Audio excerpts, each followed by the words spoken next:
ચાલો મિત્રો, good morning, જય શ્રી કૃષ્ણ, મહાદેવ હર. મિત્રો આજે આપણે મસ્ત મજાના લોકેશન પર આવી ગયા છે અને જોરદાર લોકેશન, મસ્ત એક સ્થળની મુલાકાત કરવાની છે અને પૌરાણિક મંદિર છે મહાદેવજીનું.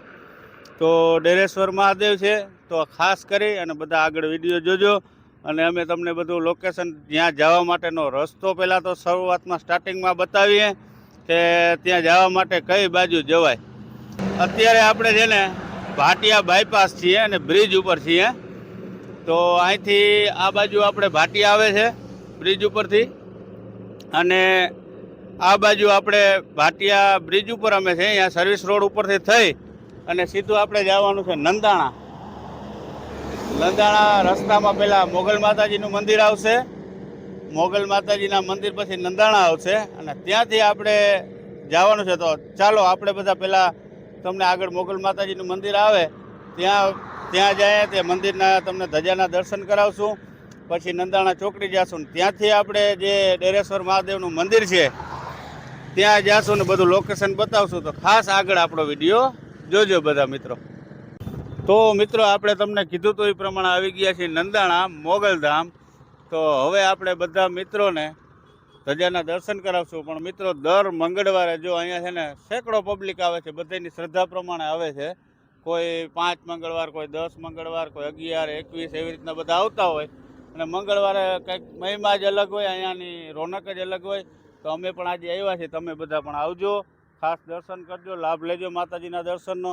અને આપણે અત્યારે ડેરેશ્વર મહાદેવે જઈએ છીએ તો અહીંયા પહોંચ્યા નંદાણા, તમને કીધું તે પ્રમાણે મોગલ માતાજીના ધજાના દર્શન કરાવીએ અને જોરદાર દર્શન જો તમે. અહીંયા આપણો આ મોગલ ધામ લખેલ છે, એ પ્રવેશ દ્વાર. હવે આપણે જાશું નંદાણા. તો મિત્રો છે ને, આપણે મોગલધામથી નંદાણા ચોકડી ઉપર આવી ગયા છે. રસ્તો લેવાનો છે તો આ સામેનો રસ્તો છે, સીધો મહાદેવના મંદિરે જાય છે, ડેરેશ્વર મહાદેવ. તો ચાલો આપણે પણ જાય અને તમે બધા આવો ત્યારે આ ચોકડીએ, નંદાણા ચોકડીએથી સીધો રસ્તો લેવો ભૂલવો નહીં. અને હવે આપણે પણ જઈએ, ચાલો ડેરેશ્વર મહાદેવ. તો મિત્રો, આપણે નંદાણા ચોકડીથી આગળ અહીં પહોંચી ગયા છીએ ચોકીવાડી ચોકડીએ. અને ચોકીવાડી ચોકડીએ જો આ 4 રસ્તા પડે છે, પણ આપણે જવાનું છે દ્વારકા રોડ ઉપર. દ્વારકા રોડ પર થોડાક આગળ જઈશું એટલે આપણે જે ડેરેશ્વર મહાદેવ જવાનું છે રોડ ઉપરથી થોડુંક અંદર છે. તો ચાલો હવે આપણે આગળ જઈએ ડેરેશ્વર મહાદેવ. તો ખાસ આ ચોકડીએ ધ્યાન રાખજો કે આપણે દ્વારકા રોડ ઉપર જવાનું છે. તો ચાલો આગળ. તો મિત્રો, આપણે ચોકીવાડીથી અહીં સુધી 2 કિલોમીટર જેટલો રસ્તો થયો. તો હવે આપણે 2 કિલોમીટર આગળ આવી અને હવે આપણે જવાનું છે ડેરેશ્વર મહાદેવ. પણ ત્યાં જવા માટેનો રસ્તો અહીંથી સામેથી છે. આ બોર્ડ આવે ઓઇલ મિલ બાયોકોલ મગફળી, ત્યાંથી સામેના ભાગમાં એક ડાબી સાઈડ હનુમાનજીનું મંદિર આવશે અને તેનો પણ અહીંયા બોર્ડ મારેલો છે. ત્યાંથી જે કાચો રસ્તો જાય ને સીધું આપણે જવાનું છે, ક્યાંય વળવાનું નથી. એટલે આપણે આવી જશે ડેરેશ્વર મહાદેવ. તો ચાલો આપણે જઈએ ડેરેશ્વર મહાદેવ.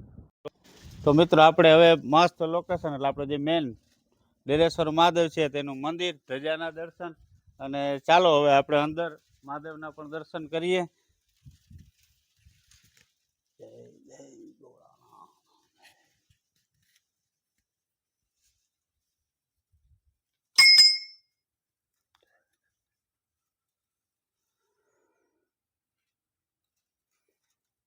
જય ડેરેશ્વર મહાદેવ. આપણે મહાદેવના દર્શન બધા વિવર્સને કરાવી દો. મસ્ત મહાદેવ. તો મિત્રો, હવે આપણે મસ્ત ડેરેશ્વર મહાદેવના સાનિધ્યમાં અંદર આવી ગયા છે અને આપણા પૂજારી શ્રી દિનેશભાઈ આચાર્ય, તેમની મુલાકાત કરવાનું તમને આગળ કીધું હતું, તો એ પણ આપણી સાથે જોડાઈ ગયા છે. અને હવે આપણે એના આગળથી મંદિર વિશે બધી માહિતી લેશું. આપણે મસ્ત દિનેશભાઈ આચાર્યના આશીર્વાદ લીધા, ખૂબ મજા આવી મંદિરે સાનિધ્યમાં. હજી આગળ આપણે અભિષેક કરવાનો છે, પણ સૌથી પહેલાં તમને મુલાકાત કરાવું દિનેશભાઈની. તો દિનેશભાઈ, કેમ છો? બસ મજામાં ભાવેશભાઈ. સૌ પ્રથમ તો બધા તમામ મિત્રોને ભક્તોને મહાદેવ હર. જય પ્રભુ શ્રી હરિ દ્વારકાધીશ. જય માતાજી. સૌ પ્રથમ તો ભાવેશભાઈ તમારો અને વિજયભાઈ ભોગાયતાનો ખૂબ ખૂબ ધન્યવાદ, કારણ કે કિંમતી સમય કાઢી અને તમે છેટ ભોગાત ત્યાં પધાર્યા, તો તમારો ખૂબ ખૂબ ધન્યવાદ. તો દિનેશ કુમાર, એ તો બરોબર છે, પણ અમને પણ આ મસ્ત અભિષેક કરવાનો લાભ મળશે એટલે અમે તો તમારો આભાર માનીએ છીએ કે અમને મસ્ત આવો લાવો મળ્યો, આવા દર્શન થયા પૌરાણિક મંદિર. હા અને હજી તો આપણે તમે બધું અમને આની માહિતી આપજો આગળ. હા બરોબર. તો કેટલા વર્ષોથી તમે અહીંયા પૂજા કરો છો, તમારા દાદા આવતા એમ તમે કીધા, તો એ બધું આપણા વ્યુઅર્સને જણાવશો. તો શું તમે કેટલા વર્ષથી આ પૂજા કરો છો, મંદિર વિશે થોડીક અમને માહિતી આપો. હા આમ તો હું ઘણા વર્ષથી અહીંયા આવું છું શ્રાવણ મહિનામાં, પણ છેલ્લા ઘણા વર્ષોથી આ આખો મહિનો અહીંયા જ રહું છું. અને ભગવાનના જે કાલાવાલા કરી અને આજથી 25 થી 28 વર્ષ પહેલા મારા દાદા પણ અહીંયા આખો માસ અહીંયા રહેતા, પૂજા કરતા. 30 વર્ષ જેવું થઈ હા, ગયું. 30 વર્ષ જેટલો સમય થયો. અને અહીંયા બાજુમાં દેવસિંહભાઈ કરંગિયા અને દેવાતભાઈ કરંગિયાની આ જમીન છે, એની આ જમીન છે એ મંદિરમાં આપી. બહુ સારું. અને ખૂબ જ સાથ સહકાર છે બધા ભક્તોનો. તેમજ અહીંયા બીજા આપણે આ કારાભાઈ બેઠા છે, ધૈણાથભાઈ કંડોરિયા, એ બધાનો સહકાર છે ખૂબ જ. અને સ્વયંભૂ આ લિંગ લગભગ 150-200 વર્ષથી હતા, કોઈને યાદ નથી.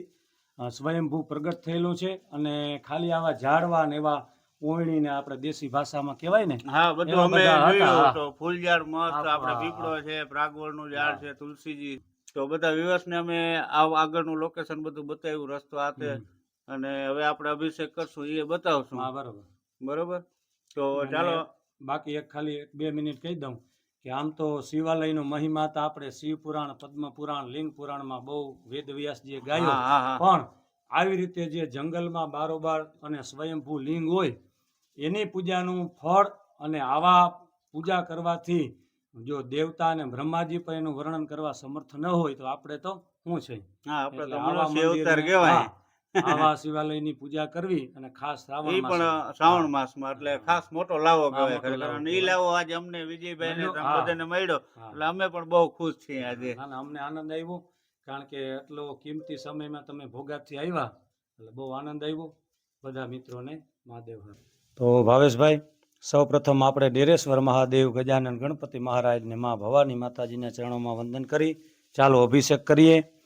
ઓમ નમો ભવાય સર્વાય રુદ્રાય વરદાય પશુનામ પત્યે નિત્યમુગ્રાય કપર્દિને મહાદેવાય ભીમાય ત્રંબકાય શિવાય ચ ઈશાનાય મકધનાય નમસ્તે મગધાતિને કુમાર ગુરુવે નિત્યમ નીલગ્રીવાય વેદસે પિનાકિને હવિષ્યાય સત્યાય વિભવે સદા વિલોહિતાય ધ્રુમાય વ્યાધિને ચ પરાજિતે નિત્યમ નીલશિખ નિત્યમ સિદ્ધેતાનવર પ્રભુ એ વસ્તુત્વ મહાદેવ વાસુદેવ સહસ્ત્રાર્જુન પ્રસાદયામાસ ભવમ તદા શસ્ત્રોપદબ્ધે.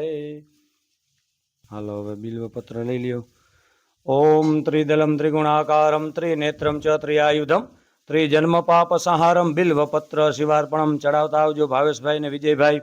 ઓમ ત્રિશાખે બિલ્વપત્ર છિન્દ્રે કોમલે શુભે શિવ પૂજા કરીષ્યામિ બિલ્વપત્ર શિવાર્પણમ અખંડ બિલ્વપત્રેણ પૂજિતે નંદિકેશ્વરમ શુદ્ધ્યતિ સર્વે પાપેભ્યો બિલ્વપત્ર શિવાર્પણમ સમર્પયામિ. અર્ચિત લિંગમ નિર્મલ ભાસિત શોભિત લિંગમ જન્મજ દુઃખ વિનાશત લિંગમ તત પ્રણમામિ સદા શિવલિંગમ. બોલી ડેરેશ્વર મહાદેવ કી જય. જય શિવ ઓમકારા પ્રભુ જય શિવ ઓમકારા બ્રહ્મા વિષ્ણુ સદા શિવ યરધાંગી ધારા હરિ ઓમ હર હર હર મહાદેવ. બોલી ડેરેશ્વર મહાદેવ કી જય. કર્પૂર ગૌરમ કરુણાવતારમ સંસાર સારમ ભુજગેન્દ્રહારમ સદા વસંતમ હૃદયારવિંદે ભવમ ભવાની સહિતમ નમામિ. બોલીએ ડેરેશ્વર મહાદેવ કી જય. તો મિત્રો આપણે ડેરેશ્વર મહાદેવ આવી ગયા, બધે લોકેશન જોયું, જોરદાર, ખૂબ મજા આવી. હવે મેઇન પોઈન્ટ એ છે કે આપણે મહાદેવ બાપાનો શ્રાવણ મહિનામાં થાળ ધરતા હોય, તો થાળ ધરવાની આપણી કોઈની ઈચ્છા હોય તો તમે અહીંયા આવી શકો. અહીંયા આવ્યા પછી થાળ માટેની જો અહીંયા આપણે વિજયભાઈ બતાવો બધાને, મસ્ત એક હોલ ટાઈપનો રૂમ છે, એક નાનો ઓયડી છે, એને પણ મસ્ત છે. અહીંયા આપણે બધું સેટઅપ કરી શકીએ. અને જો અહીંયા થાળની જે કાંઈ તૈયારી કરવી હોય એ બધી આપણે અહીં કરી શકીએ. કદાચ એક ચૂલો અને બાટલો ને લઈને આવ્યો હોય, અહીંયા જ બધું બનાવવું હોય તો એ પણ આપણે બનાવી શકીએ. તો મસ્ત સુવિધા છે, ખરેખર બહુ મજા આવી. અને બીજું મેઇન વસ્તુ તો એ કે અહીંયા વૃક્ષો જે વાવ્યા છે ઘણા બધા વૃક્ષો આવ્યા છે, ફૂલઝાડ છે, પ્રાગવડ, પીપળો, આ બધા વૃક્ષો આપણે કરંગિયા, ગોવાભાઈ કરંગિયા એ બધી ખૂબ મહેનત કરી અને બધા વૃક્ષો એના તરફથી બધા વાવવામાં આવ્યા છે. અને આપણે જે અહીં પૂજારી છે દિનેશભાઈ આચાર્ય, તેમનો ચા પાણીનો જમવાનો જે કંઈ ખર્ચ થાય એ પણ ગોવાભાઈ કરંગિયા છે તે બધો ખર્ચ આપે છે. તો ખરેખર ગોવાભાઈને આપણે એકદમ દિલથી ખૂબ ખૂબ ધન્યવાદ આપી કે બધા આવા જ રીતના બધા સેવા કરતા રહીએ, બધાને મહાદેવ બધાને સારી પ્રેરણા આપે અને ગોવાભાઈની જેમ આપણે પણ બધા એની સાથે જોડાય અને મહાદેવની સેવા પૂજા કરીએ. તો ચાલો બધાને ડેરેશ્વર મહાદેવની જય.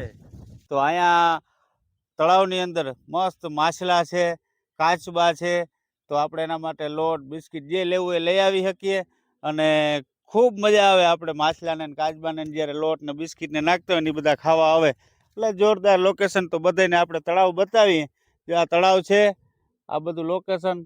અહીંયા બેસી એટલો હવા ઉજાસ, એટલો પવન ઠંડો આવે છે કે એવી મજા આવે છે મિત્રો કે અમને તો આજ ખુશ થઈ ગયા અહીંયા આવીને.